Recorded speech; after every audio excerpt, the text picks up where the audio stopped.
I'm sorry I wasn't with you last week, but I had a previous engagement with the flu. So we'll try to go on now without further interruptions in our programs as long as possible. We have a very interesting subject this morning, and one about which there is very little common agreement on teachings and beliefs. The most exhaustive and contemplative approach to the mystery of love was that of the Neoplatonists of Alexandria. From Neoplatonism, which in turn was a descent from the Platonic philosophy of Plato, from this system has emerged a mysticism that has been distributed throughout the entire world. Alexandria, which was the seat of Neoplatonism in North Africa, was one of the great centers along the caravan routes, and merchants, travelers, priests, monks traveled along these roads for centuries, resulting in an interchange of ideas as well as commodities. In the course of time, the Neoplatonists developed what might be termed a philosophy relating to the mystery of love. They realized, as time went on, that there had to be a deep and mysterious source for the idealism of the human race. There is something within each person that reaches out for affection and to bestow it. This power resides not in the mind, nor in the body, but in what we have tentatively termed the soul. The soul is therefore the source of the good within ourselves, and it is also part of the wonder that we have received from our divine inheritance. The power to love, the need to be loved, have descended from the most remote times. There is no period in which this system of interchange has not been noted and recorded. So the question arises, first of all, what is love? And this is the big question. Love seemingly is not part of any of the academic elements of the personality. Love is part of the principle which produces life. Life in itself is a manifestation of love. And love, therefore, is that which perpetuates, which binds together, which ennobles and deifies all of the other conducts of the human being. Love becomes, so to say, the leader of the purposes of life. And in our present time, we are in the presence of a great need for this, because it is only when motions towards culture, civilizations, education, politics, economics, and industry are seated in a love principle. Until that time, we are going to have continual struggle, strife, and conflict in the world. Love is the basis of an integrity. Love is something that ennobles conduct. It lifts our deeds, thoughts, and emotions from the commonplace and gives them a domicile within our own over-lives, what Emerson calls the over-soul. Therefore, where there is love, there will not be deceit. Where there is deceit, whatever emotions exist that we call love are not genuine. All of the nobler instincts of the individual impel him to integrity. And integrity is the basis of honorable relationships between all living things. Where integrity fails, all else is at hazard. Integrity, therefore, is something that is sort of tied in with the Ten Commandments. It is part of the Sermon on the Mount. It is found in the dialogues of Plato and in the mystic writings of Buddha. Lao Tzu, the great Chinese sage, was a mystic, and all mystics are involved in the love mystery. Love mysteries which transcend all denominations, sectarianisms, and things of this nature. As Paul says, love suffereth long and is kind. Well, I think if we look around us today, we'll find that people who suffer long are not kind. And that instead of the individual placing his integrities in the foreground, he shortchanges his entire life by discarding them. And where he is unhappy, he makes the world understand it by making them unhappy also.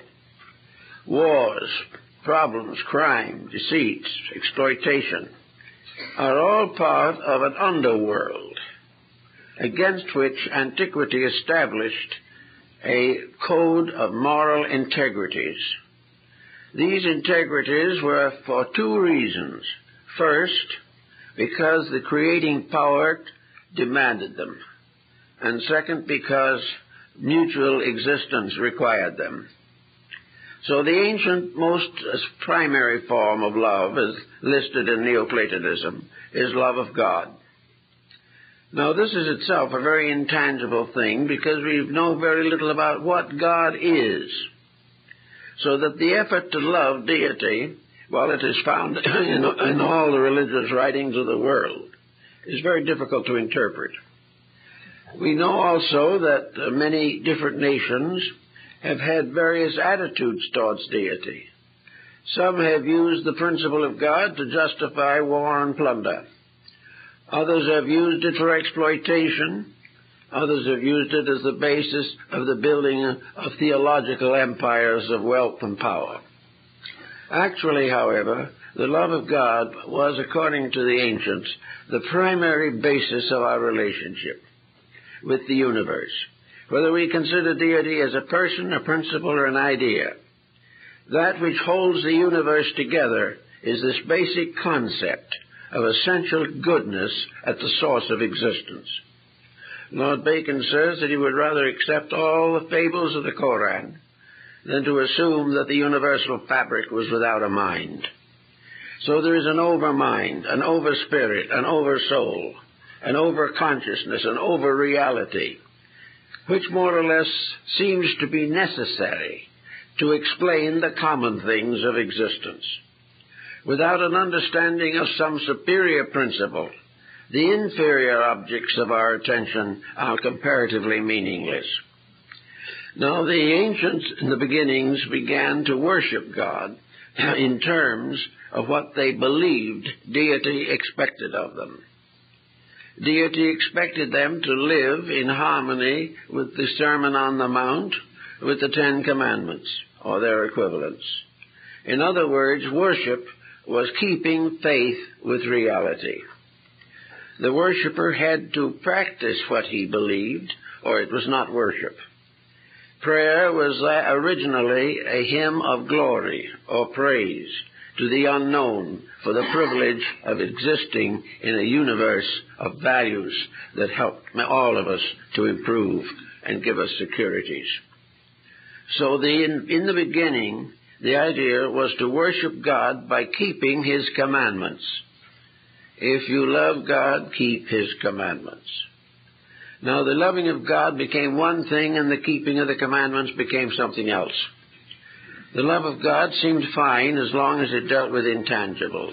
But when it got down into the marketplace, it was very difficult to keep the commandments. Each individual with his own private ambitions, his own private exploiting instincts, decided to build the world closer to his heart's desire, which largely resulted in exploitation. But the principle behind the beginning of love was that the human being, created out of the divine reality, whatever it may be, pays homage to its own source, is grateful for the privilege of an existence, is ever mindful of the wonders of life around him, and as he contemplated the mysteries of the world, the sciences, the arts, all of the different divisions of human handicraft, it became increasingly evident to the average person that there was a sovereignty somewhere greater than himself, and that this sovereignty was his protector, and that without it his own efforts, trials, and obligations were meaningless. So gradually deity became the principle of an idealism which has survived through all different religions under various names. So the Neoplatonists said love of God comes first. Love and respect, veneration for the total of which we are a part.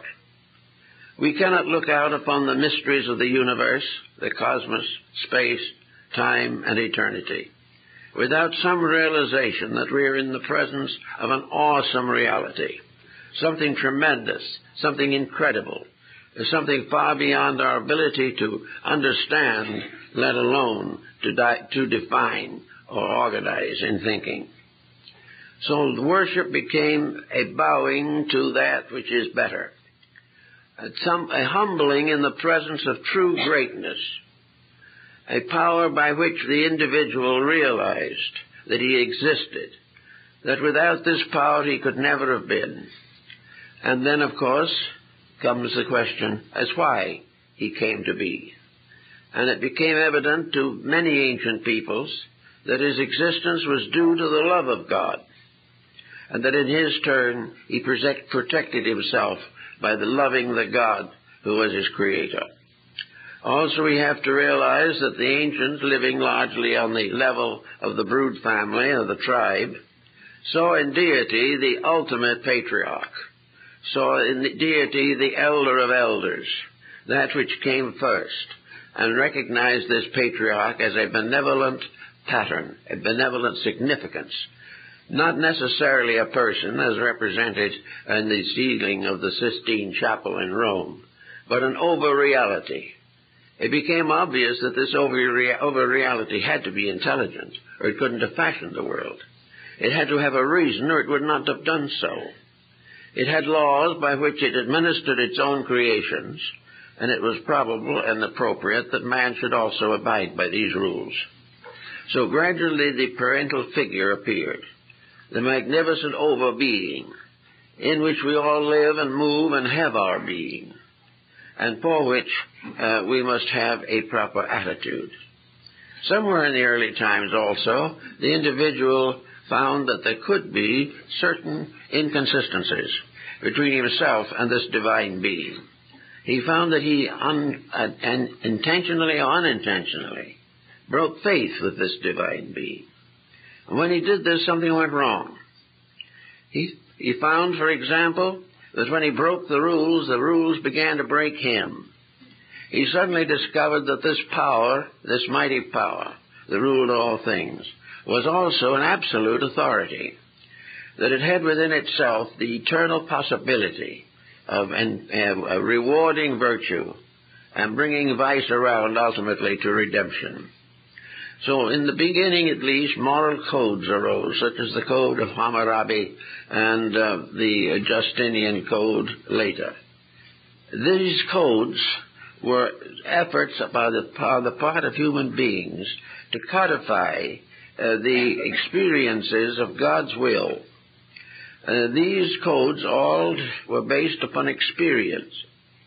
They proved conclusively that evil got into trouble, that injustice was punished, that false beliefs died and many, many people died with them. Everywhere, evil was in some way penalized. Selfishness was penalized, or arrogance, the enslavement of human beings, this was penalized. Anything that was not beautiful and not good could not be according to the will of God. So over a period of thousands of years, a kind of deification came into existence. I think it was Voltaire who pointed out that the first and most important concept of God was that he was a highly glorified Louis XV. Well, he could have been to a certain degree, but he certainly didn't have the faults and failings we attribute to Louis. Actually, however, man trying to find an image for this power had nothing to copy except the realities of his own environment. So as he had his own chief, his own prince, his own ruler, he thereby believed that the ultimate prince and ruler was this power of eternal realities. And all in all, he gradually and definitely came to the conclusion that he had to bestow upon this power all virtues. For if he did not do this, if he did not presume this power to be just, reasonable, affectionate, understanding, then all of his own personal relationships with life were threatened. If this deity could become angry, then there was a reason why man could be angry. If this being or deity became very vengeful, then there was reason for man to become revengeful. This was gradually written into theology until a great number of destructive attitudes were sanctioned because they were attributed to the will of deity. Of course, the deity had nothing to say about this, but the human being got himself into all kinds of troubles by believing that his deity had the same weaknesses that he suffered from himself. So all in all, we came finally to the conclusion in the world in general that this deity was good, that this deity was concerned, involved, and many different philosophies were developed to explain these involvements. Whether the deity was indwelling in the human being, whether there was a separate existence in space, or whether space was simply the body of this deity. Whether deity ruled from above or from within. And the mystics all finally came to the conclusion that God ruled from within, and that no one could look out far enough into space to find this deity. It might be there, but we could never find him. But the deity within ourselves is approachable. And as it approaches us, it gives us the codes of law. It sets upon us rules. It strengthens us with conscience. It does all kinds of things to try to make us live right. Sometimes we resent it. Very often we deny it. But if we expect to survive, we must obey it. So this became the basis, more or less, of our entire attitude of the love toward the love of God. God was the infinite goodness, worthy of our veneration, our respect, our adulation, and our acceptance. So the ancients, including the early Semitic tribes, Christianity, the Muslims, Buddhists, Hindus, all these different peoples, all agreed that the greatest of all virtue was to love God as the source of truth, as the source of reality, and as the hope of glory. So this foundation has come down to us. It has survived in many mystical institutions and has been perpetuated by generations of mystics in all parts of the world. So the first thing that we say on the kinds of love is the love of God. Now the second kind of love, beyond of God, is part of the first. Actually, all forms of love arise from the original first love, the relationship between man and the infinite. All other relationships are secondary, but in their secondary relationships there is a concatenation. Some are more immediate, some are more important than others in the general pattern of things, but all are subject to the same overrules. The Neoplatonists, and many others decided that the second proper point where a man could direct his attentions and affections would be in his love of wisdom. Now, wisdom was something that was considered in two different ways. There was a wisdom within God which God alone knew. But there was a search for wisdom among human beings, desperately striving to find out what God wanted, to find some way of proving their religion by glorifying their Creator. Wisdom, therefore, became the search for the proof of the reality of God. Love of wisdom meant simply that the individual had believed that there was a great spiritual value in a form of knowledge or wisdom by means of which he could come closer to the discovery of the infinite. Wisdom was very different from learning. The older peoples thought of wisdom largely in terms of the elders, the patriarchs. The wise were those who had lived long. The wise were those who had traveled in far places. The wise were those in whose hearts and minds the love of humanity and the love of God were identical. So the search for wisdom led to the building of schools of philosophy and theology, both more or less interrelated in the beginning, by means of which it would be possible for the individual, through the love of wisdom, to acquire wisdom, and by acquiring wisdom, become closer to the deity which he could not directly and immediately approach. So wisdom, the love of wisdom, was a great virtue to the ancients. Now wisdom had all certain limitations upon it. All wisdom, to be wise, had to include the primary concept of the divine power. Wisdom was not an effort to build a Tower of Babel in the abyss, nor was wisdom to create a glorified humanity in which certain savants or teachers or sophists, as they were called, had great credit and recognition, were respected and admired for their wisdom. All of this was trivia. When Plato thought the matter over, he realized here clearly that the course of wisdom was not to glorify the wise, but to share in their knowledge, to glorify that which was worthy of glorification. Wisdom was therefore the problem of building a solid foundation under an ideal. If honesty was right, there must be proof of it. If idealism had values that could be perpetuated and communicated generation after generation, they had to be sought for, and every truth that was discovered supported the eternal truth of deity. So wisdom had to be idealistic. Wisdom had to have as its primary purpose the justification of the divine plan. Now, of course, today we have many scoffers who do not believe there is any divine plan. But it is not obvious or not recorded that this attitude constituted essential wisdom.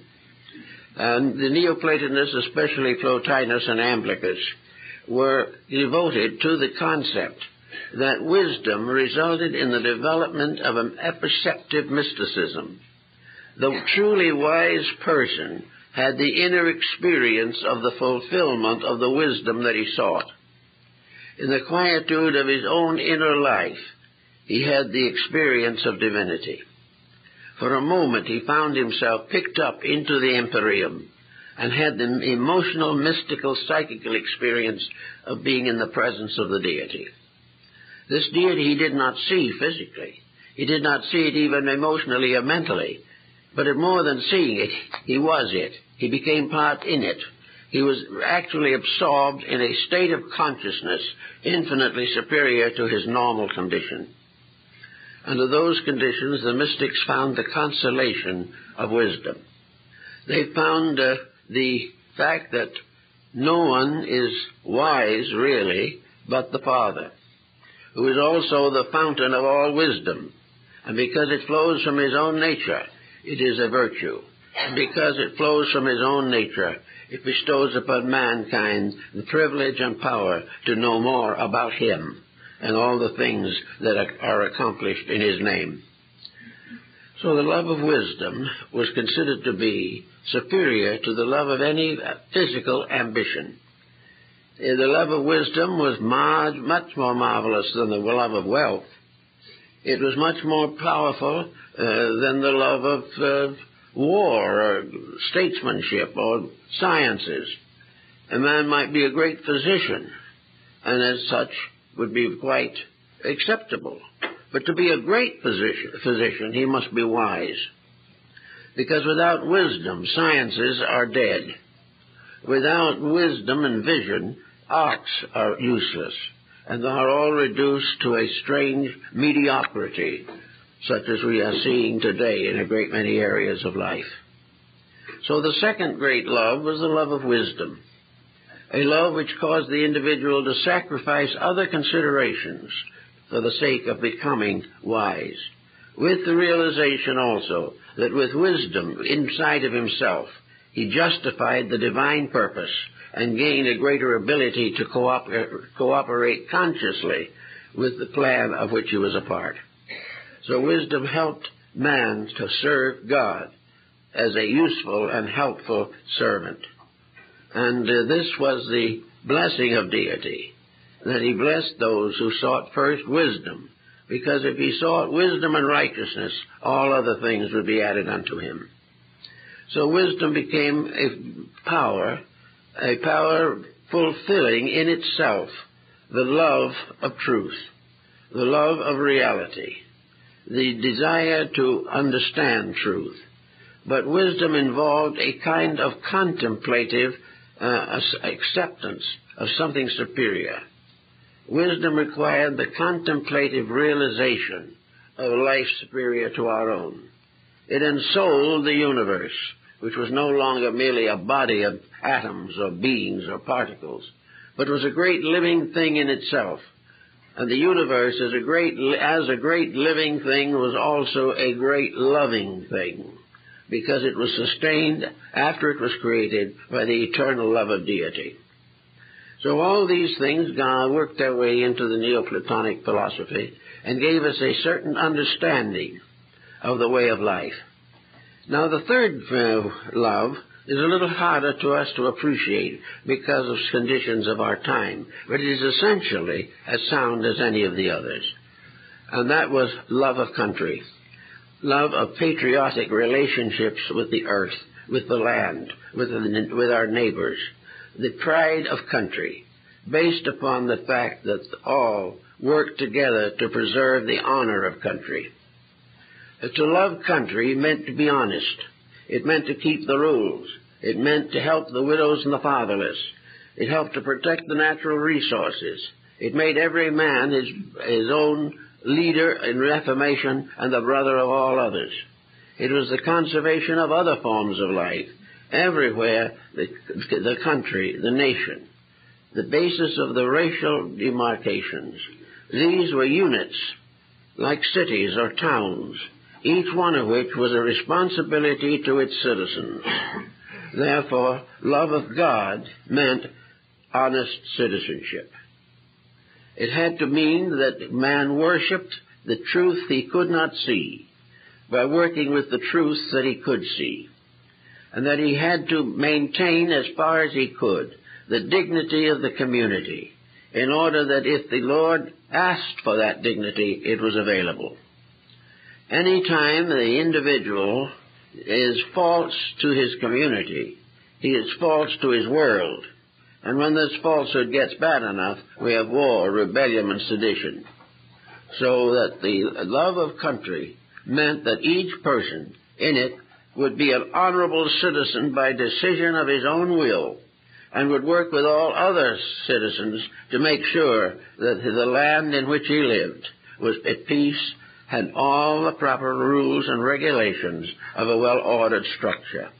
That wherever the parts of a country are neglected, or the levels of society are arbitrarily divided, in a community of the rich and the poor, there cannot be a full acceptance of the divine purpose.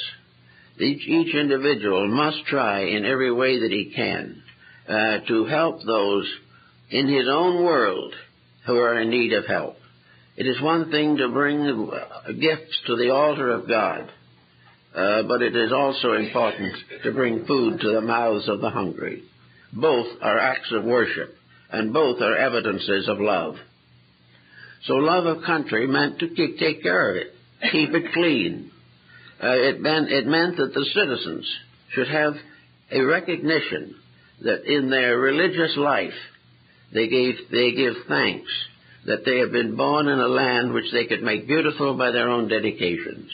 And if this land is not made beautiful, if it's bordered in strife and all the discomforts of competition, then they have broken the truth of God. God demands intelligence and integrity. Where this is absent, all other forms of worship are relatively imperfect. To pray to God and then cheat your neighbor is a very great and dangerous sacrilege, where people do not even pay any attention to it anymore. It is now open season on anything you can get your hands on. The individual has no feeling that his religious life is directly in ratio to his relationship with those around him. He does not want to cheat the friend, but he will cheat the enemy or the stranger. But in the universe of God, there is no stranger and no essential enemy. Everything has to be solved by the keeping of the rules. as these rules were delivered in flame and fire from the crest of Sinai. They are the rules of human relationship. Wherever they are broken, man suffers. Therefore, the problem of patriotism rests upon the individual accepting as a responsibility the duty to take care of the land which belongs to his particular tribe and be respectful and considerate of the land belonging to all other tribes. No competition is permitted. Each fulfills his destiny by perfecting that which is within his own domain. So love of family, love of patriotism, or love of the clan was actually part of religion, because it meant that every day the individual had to watch his own conduct in order to make sure that he did not deceive or defraud. Now, this problem comes rather close to us right now, with all the uncertainties and the skullduggery that is going on in the world. We suddenly realize that in one way or another we have become not only atheistic, we have become actually criminal in our relationships with life. And this cannot be excused or condoned, because the individual by birth is not this way. He has to be conditioned by an environment composed of other malefactors. Now, in all the other times, we have another point that comes in, and that is what the ancients called the worship of light. Now, light was a very wonderful and strange thing. It was almost as impossible to understand, for them at least, as the mystery of God himself. But of course, with our astronomy and so forth, we now have discovered the sources of night and day, eclipses and the like. But light itself is something else, as Newton realized. Light is a symbol. It is a symbol of universal insight and understanding. If light is one thing more than another, it is education. It is an education founded in truth. In the ancient times, education was not in the keeping of institutions as we know them now, but was in the hands of private tutors or in the keeping of the religious institutions. The individual's education was more idealistic than now, even though it might be considered less academic.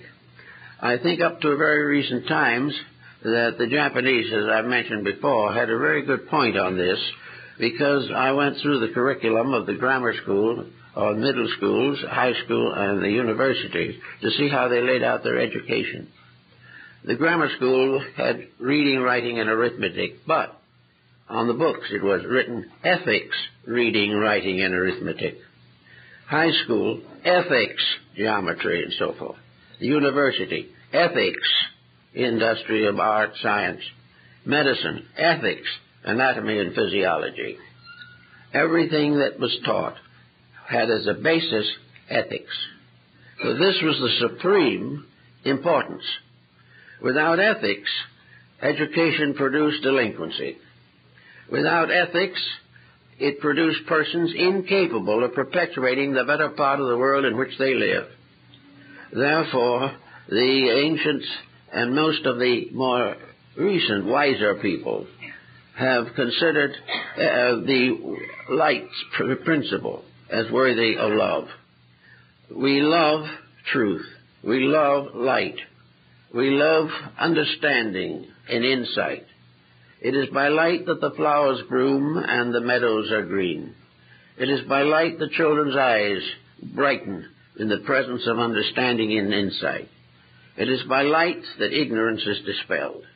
But light is essential learning, worthy of our love, worthy of our respect, and maintained in the spirit and principle of the eternal power that is at the source of all things. Therefore, light is in reality a symbol of the protection of truth as it develops and unfolds in the world. It is that something that suddenly gives meaning to all the other situations of life. When the ideas we learn light up inside of ourselves, then we have a kind of illumination. It may not be a great spiritual revelation, but when light hits knowledge, it lightens it. It makes it available. It gives reason for it and gives the person who receives it a new respect for the things he is learning. He is discovering, as the ancients learned long ago, that all the things he is learning are part of the mystery of the reality in which he exists. And he must, in all instances, put his roots down in that reality. If he has that reality, he can learn anything with safety. Without that reality, even the multiplication table can prove fatal. Now, after this particular point, we come to the next one, love. And this is love of beauty. The ancients were very firm in their belief that beauty was a mysterious and intangible thing, that beauty became a moral issue. Beauty was morality, and that which is lacking in beauty is usually asymmetrical.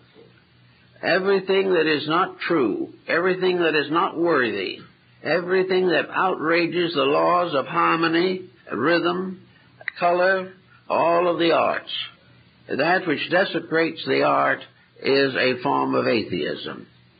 It is something in which the individual tries to put some small individuality of his own before the laws governing art and beauty. The laws of music, the laws of painting, the laws of theater and of the dance, all the laws of the performing arts are all under very strict discipline. There's not only the discipline of the performing, there is the discipline of the selection of subject matter. The artist may be good, but if his subjects are poor, he has compromised his skills. If he uses his skill to compete with others in the striving to create a wealth or fortune or reputation for himself, then he is wrong. Love of beauty has nothing to do with profit. Love of beauty has something to do with fulfillment. It is the individual becoming more aware of the realities. And in this, I think the Oriental arts are especially fortunate. The average Oriental artist does not even bother to sign his name. And up to very recent times, great art was never signed. Also, the artist, a potter, a very famous Japanese potter, was once asked why he didn't sign his work. He said he didn't sign his work because if they didn't know it was his by the work itself, he had failed, so he didn't want it signed. Actually, the meditative process of the Zen masters, in which all art began with the tremendous discipline in the internal regulation of conduct, and in meditation, the artist sat by the side of the road or by the side of a little pond somewhere and looked and watched. And as they tell you of Sesshu and several of the other great artists of Japan, he may sit there with a brush and a piece of paper. They didn't use silk or canvas. And a piece of paper and look at what he was dreaming about for 6 months without putting a line on the paper. Then in 5 minutes, with 5 strokes, he created a masterpiece. It had to go through his own consciousness. It had to be given a quickening in himself. He had to have the experience within himself of meaning, of reality, of significance, and with it also a moment of quiet prayer that the universe would bless the work.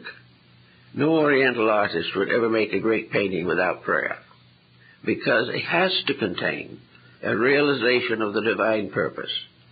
And great art in the East is almost always a prayer dedicated to love of reality, to love of something beyond our own common daily experiences.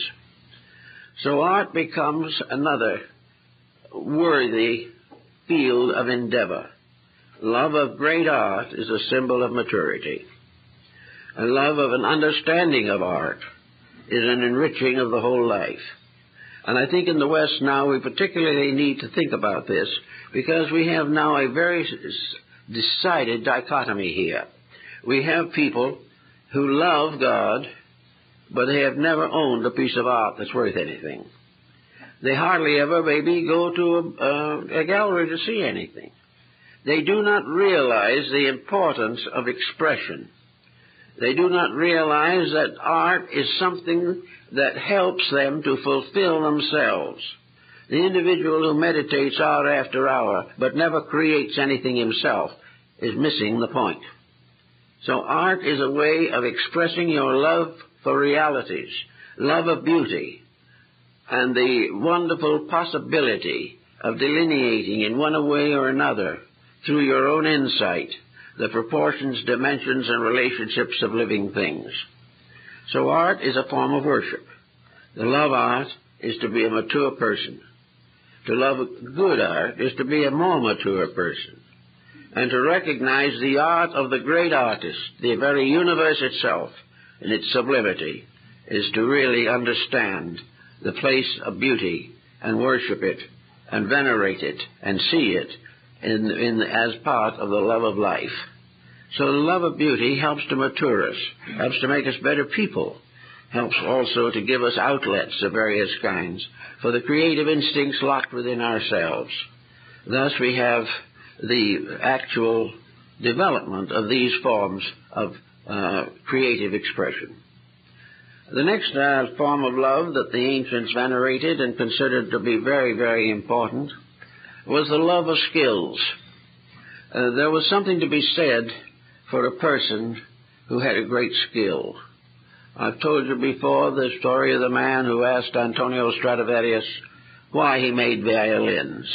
And the Italian master said, "I make violins because God made Antonio to make violins." Now, if we had more people who build automobiles from the same motive,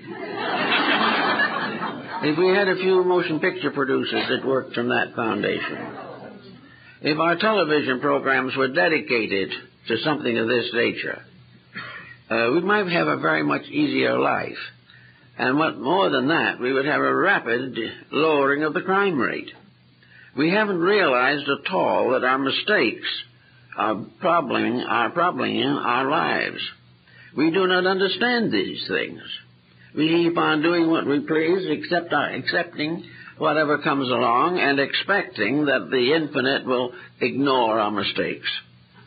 But not believing in the infinite makes that a little easier. But the mistakes still have a harvest of grief.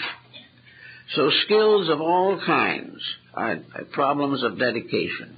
Here we have this great story of the Dionysian artificers that went also into Alexandria to help to build the great city of Alexander the Great, which Alexander, by the way, never saw.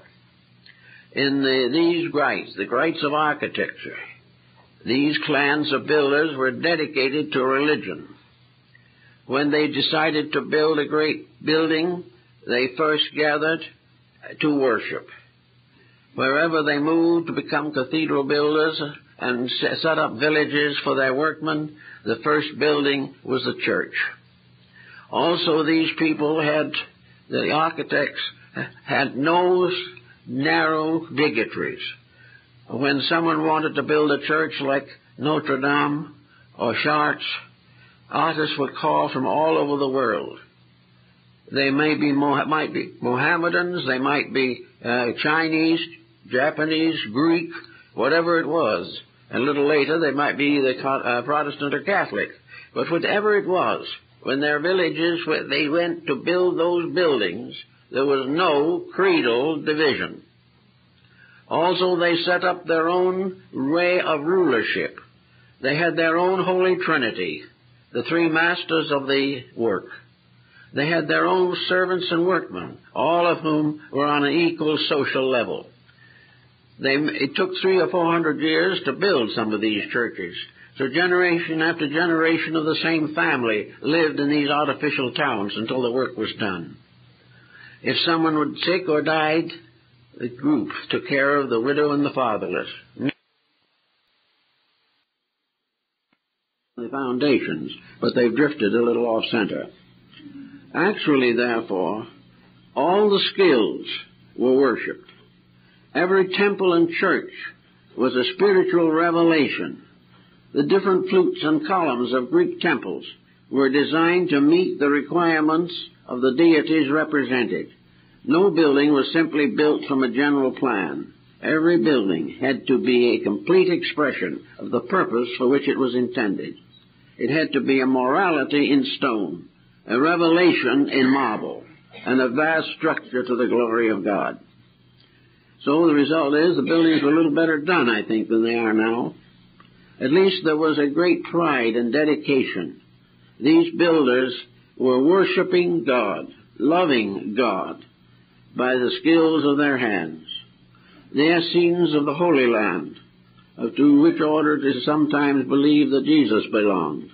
The Essenes were a group of mystics, and they worshipped God by service.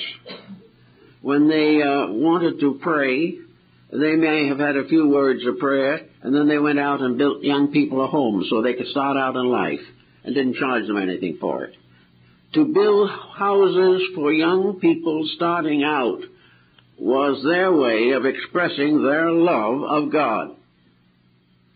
Now, it may seem a little complicated, but this type of affection for things has a great deal of integrity in it, a great deal of meaning, a great deal of value. So everything was just as practical as you would want it today.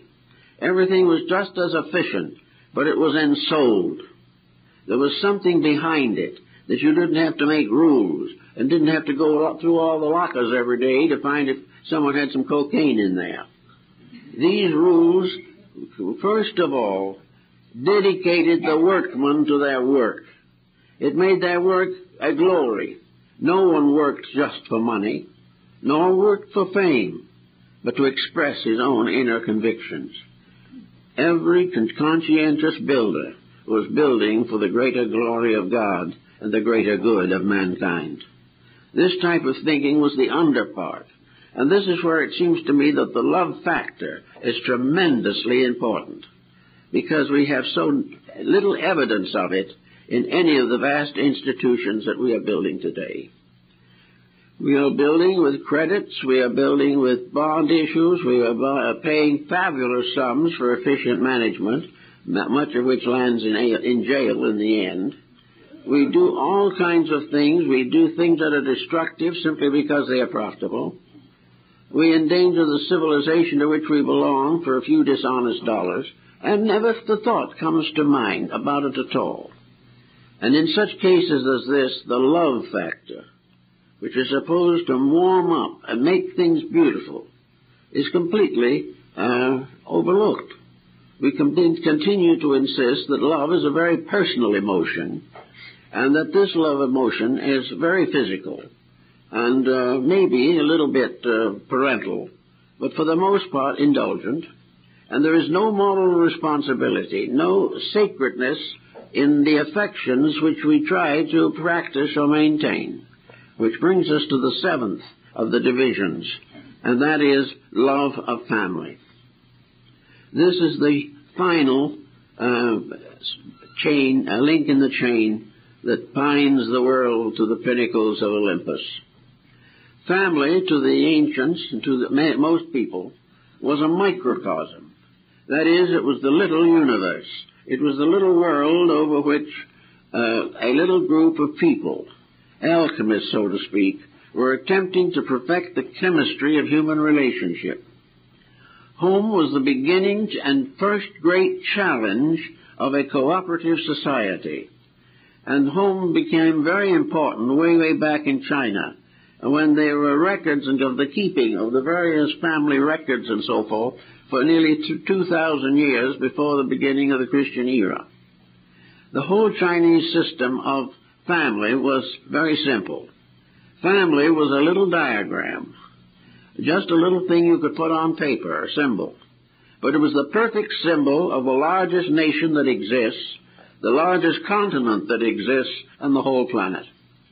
Because all the values in life that are important are based upon the integrities of human relationships. And these integrities include friendships and family memberships. The individual who cheats his friend is a little more guilty than the individual who cheats his enemy, but both are equally wrong. The Chinese were quite convinced that there should never be in this world a family to which God could not come in for dinner if he happened to be going by. The unseen guest was reality, integrity, and value. And these people tried in their best way to prove this, especially through the teachings of Confucius and Mencius. They taught very, very simply, but very directly, the importance of the family relationships.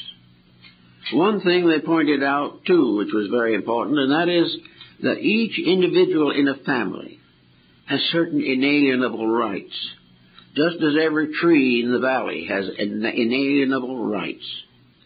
The family is a group of people uniting by mutual agreement, living together because they want to be living together. But each one has the dignity of a person. Each one has the right to be treated as a person and to treat all others as a person. According to Confucius, there was never a time in which a discord between parent and child was right. There was never a time when the courtesies that are in public should not be practiced in private. If the gentleman opens the chair or moves the chair so the lady can sit down in the restaurant, he should do the same thing at home. If he wears a little better clothes when he comes to dinner, he should do the same thing at home. If he is kind and gentle to other people, if he allows his friends to go through the door before him, the same should be done in his home. His home should be as courteous, kindly, cooperative, and understanding, with proper respect for the rights, integrities, and convictions of every member. Now, it would sound as though this might end in chaos, but it would end in chaos except for one thing. If all do it, it is a perfect cosmos. It is everything living itself in harmony with all other life. And then the entire problem of Chinese culture, this is very strongly emphasized, that after all, regardless of race, nation, or any other factor, humanity is a family. It is one family that has been artificially divided by false instruction, has been isolated by localities, has been tyrannized by tyrants and dictators, has fallen under the abuses of slavery and every other type of evil. But in the universe of things, love of God means to straighten this out. We cannot love God as long as we neglect the inalienable rights of our neighbors. We cannot build a good world while we try with sword and bomb to dominate the patterns, beliefs, and convictions of our neighbors. If tyranny ends in one area, it will end all over, because tyranny can only feed on tyranny. Tolerance gradually takes over, but only if tolerance is established according to the will of God. Also, we find in this family problem a great deal of lack of insights. People do not know how to raise a family. They do not know what to compromise and what not to compromise. They are constantly thinking of their own place in the family, when the answer really is that they must find the family place in their own hearts. Until they do this, there is no solution.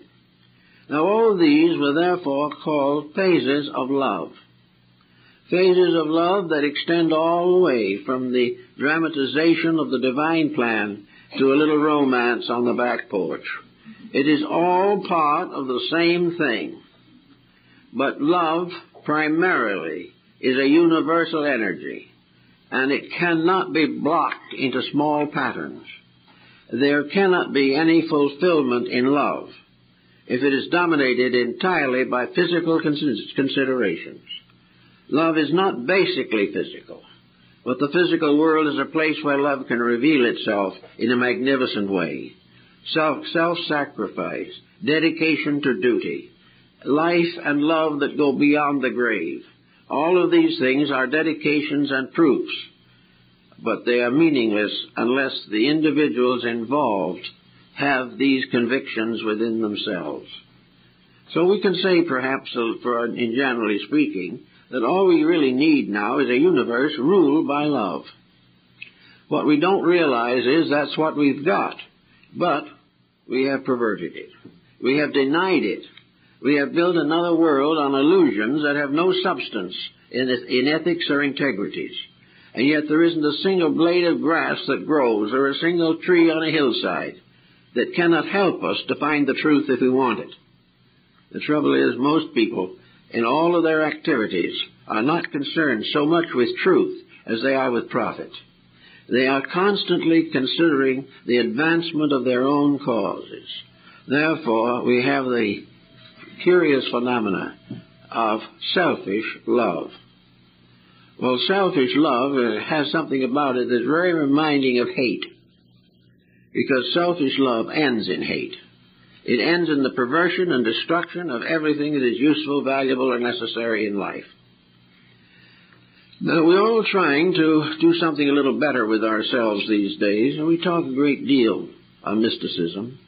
There are many interesting and some very valuable writings appearing on this subject. And there is a very important group of books going back to Neoplatonism and the Pythagorean school.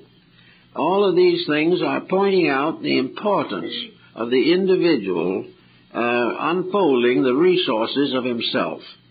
The individual to become part of a program or a plan bigger than his ordinary dedications. Therefore, they have this problem of love coming into it. We find that most meditational exercises have very little value unless the individual is sincere. Now, sincerity is not just simply a belief that they will work. Sincerity is also the motive for which it is undertaken. The individual whose primary interest is to try and find a way to perfect his own nature labors in vain. He must have a dedication. Unless he loves something bigger than himself, his intellectual efforts are more or less frustrated. We have great educational institutions, universities worldwide, that are failing because they're all mind and no heart, because they're perpetuating all kinds of useful information without edifying the believer to the point where he will not pervert knowledge. As long as he is not taught to be honorable, no amount of skill can help him to protect his civilization. Civilization is built upon integrities. It is built upon values. It is built upon respects. It is built upon the basic fact that people like Albert Schweitzer, gave a lifetime to helping people, and that lifetime has gone much further in the perfection of his own nature than any system of esoteric disciplines could possibly go. To go out and do it, to prove conclusively love of God by loving a job that helps others, is probably one of the best ways we have of perfecting the world and the life to which we are dedicated. Now, young people growing up need to be taught this. They need to be taught it not in a sloppy way, not in a sentimental type of thing. They need to be taught it as a great, strong, powerful fact. We are all greatly addicted to facts. We like to believe that what we believe is solid, firm, and sound. And the result of that is, at the present time, we are believing on the shakiest foundation in history. Nothing that we claim to believe has been properly researched, properly examined, properly thought through. And as a result of that, we are simply under the hypnosis of what we term progress. Now, progress is a fine thing, but progress, again, has to be loved. The love of progress is in most people. They just glorify the idea that next year the cars will be a little better, and that the television programs will be worth watching. This is a hope which may or may not be fulfilled. But people believe in progress. They worship it. They can think of nothing but a new wheel on the computer. They know now that we live in the best world that has ever been because we are developing nuclear material. We know that we are the very acme of perfection when we landed a man on the moon. All of this is a worship of what? A worship of comparative non-essentials. All the time that we have been building this machinery, all the time we've been raising the taxes to pay for it, all the time we have had more expensive governments, more expensive sciences than ever before in history. The individual has not found very much love of progress, because love would make him dedicate progress. It would make him realize that progress is nothing unless it goes inside of people and makes them live better, makes them more understanding, and gives them a reason to worship the integrities of progress. It's all right to say this machine is remarkable, but the next question is it being used with an understanding of the purpose of life? Is the man who's using it enlightened, or is he merely working for a salary? If everything is for salaries and everything is for mechanics, the world will fall apart. It will fall apart because friendship, faith, integrities, love, fraternal realizations, these are the glue that hold the world together. And unless we do something to do this, we're just going to have one nuclear accident after another, because nobody really has their heart in it. They want progress, but they do not realize that progress is an incline upward, and all progress must ascend. There must be a little less of error, a little more of truth, a little more of courage and strength. Unless these values are preserved, progress is a joke, because tomorrow we'll have something else. When Einstein made his theory, everyone said he was the world wonder. Since that time, another group of scientists have taken him apart. And this is the thing that happens because of one simple point, which incidentally Einstein is said to have made this statement, that he wished more than anything else in the whole world that he could believe in God. Well, it isn't that hard if you really want to work at it. But it's a fact that the materialistic culture, materialistic values, put all labors on the basis of physical policy. The individual works because he is told that this is the best way to do. What he is doing he never questions, because if he does, he loses the job anyway. But the mere fact of the problem is very definite, that all this progress, all this tremendous pressure, which is turning the world into a mass of rascals, has as its ending only chaos. Because every step of progress has to be ensouled if it is to accomplish anything worth doing. Unless it has value in it, unless the individual who is doing it has a motive above his paycheck, we are building a civilization that could sometimes go down along with the old Atlantis and the great Lemurian ages that have gone before. Everything has to have a tie to humanity, to love for people, for recognition of our responsibilities to help rather than to hinder. Of course, nature and God have their own way of doing some of these things, and it is noticeable that in recent years particularly, a great many private citizens or small groups, suffering from the inclemencies of the modern temperatures, have attempted to do something. They have taken up jobs of cleaning out problems. They have taken out jobs of curbing crime and have helping to take care of the impoverished immigrants. They are working on problems. And those are the people who are beginning to show that they are learning, and that the lesson that they are learning is part of the great school. For among other points of interest is that the universal life has established a system of education uniquely its own. And this education, again, is a very wonderful thing. because it means that no matter how many mistakes we make and how long we make them, ultimately the mistakes will correct themselves. We will become too weary with suffering unnecessarily. We will discover that the policies that we are forming are short range, that they're unfair, and that they're unreasonable. And little by little, common sense is taking over. And common sense, in a certain measure at least, seems to be the power of God working in the human soul. Common sense is something that tells us what the books don't tell us. And this common sense also tells us that there are solutions, and the investigation of social conditions in search of a solution is becoming more interesting to many, many people. So, but all around, it all sums up into one compound of love.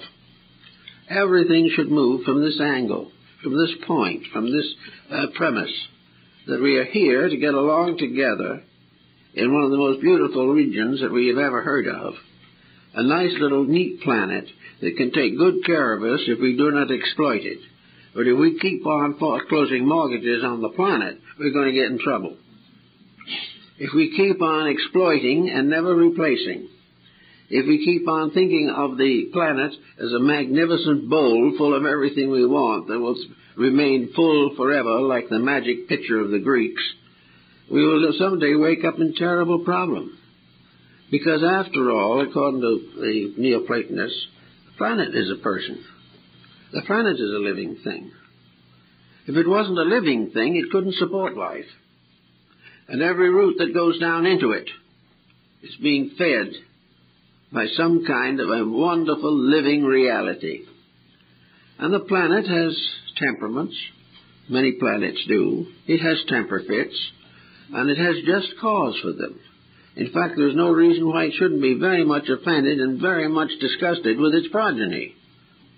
Because the world is treating the planet very badly.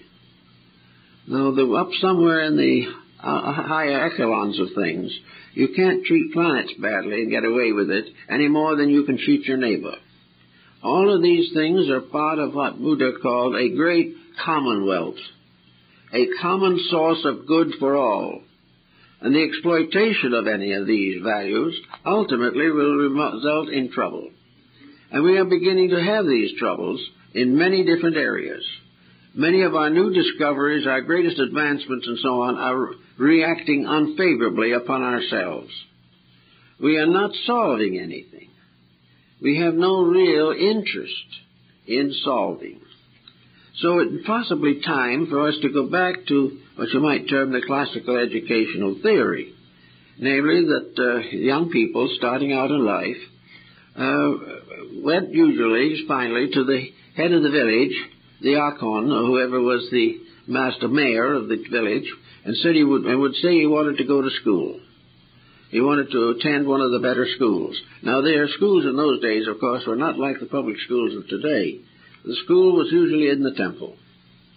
And before you could join it, you had to apply, and an officer was appointed to check your application. So he would come to the town where you were brought up, and he would talk to the people there. Had you ever been in trouble? Had you ever cheated anybody? Had you ever been unkind or cruel? Did you ever neglect a civic duty? Were you in trouble with your parents? Where all these different things were weighed. And unless you had a certain degree of integrity, you were not acceptable. And you could, however, make a valiant effort and apply again later. But unless you had a basically good reputation to start with, it was not assumed that it was safe to give you any more. After you had been accepted into this system and were educated, you went into the temple schools. Now, the temple schools are the places where every art and science we know today had their beginnings. Here was mathematics, here was science, here was medicine, here was law. Here was everything of the great university, but it was under the leadership of the national religion. which in the case of Greeks or Egypt, we know what these religions were. After you had gone to a certain degree in this, you took the oath that you would never use this knowledge to discredit or damage any living thing. That you would never, if you took the medical degree and took the Asclepian oath, you would never refuse to serve the patient because he was poor. And that all times, every physician had his daily worship at the altar of the God of healing. When in Rome, they weren't quite so good over there, but in Rome, when they secularized medicine and said that the doctor didn't have to be educated in a temple or take an Asclepian oath, within 10 years they had to put up laws for medical malpractice. It was the religion that held it straight, where the individual knew that every other physician knew the oath he had taken, and most of his patients did also. It was less easy to forget the integrities to which he was dedicated. And the same in the temple of law. Every lawyer took his oath before the altar of his God. Integrity had to come first. Now, we've gone a long way since then, and of course ages have passed, and the evidence is beginning to accumulate that unless we get some kind of a love above a pocketbook, we're going to be in trouble. We are going to be in trouble until the soul rules the body. We are going to be in trouble until the life within us dominates the policies of our outer daily existence. As long as we can break the rules of God, we will never be successful in keeping the codes necessary for the preservation of human society. Now, of course, this isn't all bad, because actually, if we don't do it right and we get into serious trouble, we will learn. But we will learn the hard way. We will learn through privation and loss and pain. We will lose the respect of our own families. We will lose the confidence of the world in which we live. Therefore, it isn't hardly worthwhile for us to take the chance, as we do now face those chances with nuclear fission. The situation in Russia recently is a strong warning that we cannot afford to take the chance of allowing strength to fall into the keeping of those who have not been dedicated to the greater good of all humanity. We have to have dedications, and dedications come from love. We are dedicated to the happiness of those around us because we love them.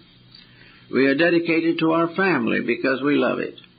We want to do well for our children because we love them. We want to have a close family life because we all love each other in that little small group. But by the time maturity is reached, this little love nest is often broke asunder, broken, ruined, and wrecked by the gradual exploitation of society by people who have forgotten the integrities of basic truths. So we have to work every day a little bit on this very serious and very necessary matter. And I think love is very good in this sense, that it helps us not to be critical of others. Even if they're wrong, we can still love them even though they are wrong. But we do not have to copy their mistake. We can also do what we can to help people in every field. It isn't that we have to just sit back and suffer the aloneness of virtue. We're all involved in things. But one point is very necessary, and they're beginning to discover it. The Chinese have discovered it when they started to reopen the temples of Confucius and Mencius. It is being found throughout the world. And even Napoleon Bonaparte, in his worst moments, said that without religion, no nation could be civilized. So we are now in the face of a need for a great world civilization. And the only power strong enough to make it and sustain it is love. A love that has been in us and with us since the dawn. A love that can keep right on making things better for us. But we have to rise to the realization that emotions like love are not just superficial things. They're not just happiness for this and happiness for that. Behind it all, in the pattern of divine love, as it was known in Egypt and among the Greeks and later among the Asiatic mystics, love was a responsibility that we love truth enough to obey its rules, that we love God enough to love the other creatures He has fashioned, and that we love our neighbor enough not to be influenced by superficial considerations. Neither race, nor color, nor creed should interfere with the universality of man's primary respect for life, and that in serving life itself, we become the faithful stewards in the sanctuaries of truth. The world is finally a temple. We are its priests. And unless we practice its virtues, the temple rapidly descends into become a fraudulent institution. The whole theory is clear and simple, and I think it's rather strong and useful. The theory that love is to help things to grow, to make them greater and better for their own good and for the common good. And that when the Lord so loved the world that He gave to it His only begotten Son, it is up to us now to know and realize and understand that that sacrifice was not in vain, and that the love of God for man can be equaled by the love of man for God.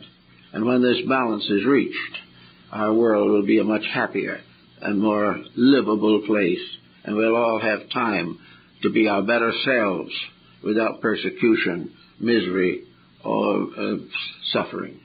So it's always a good thing to remember these levels of love, because they do help us to plan our own lives and realize that love is the common denominator of practically everything that is useful in existence. Well, I guess that's it.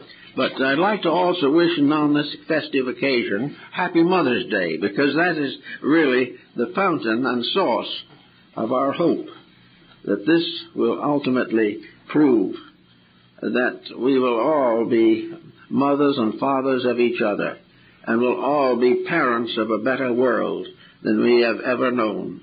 We are very grateful to the mothers who have given us being, and we are very grateful to the wise parents who have given us well-being. And we are very, very grateful to God for having given us mothers, parents, and a beautiful world.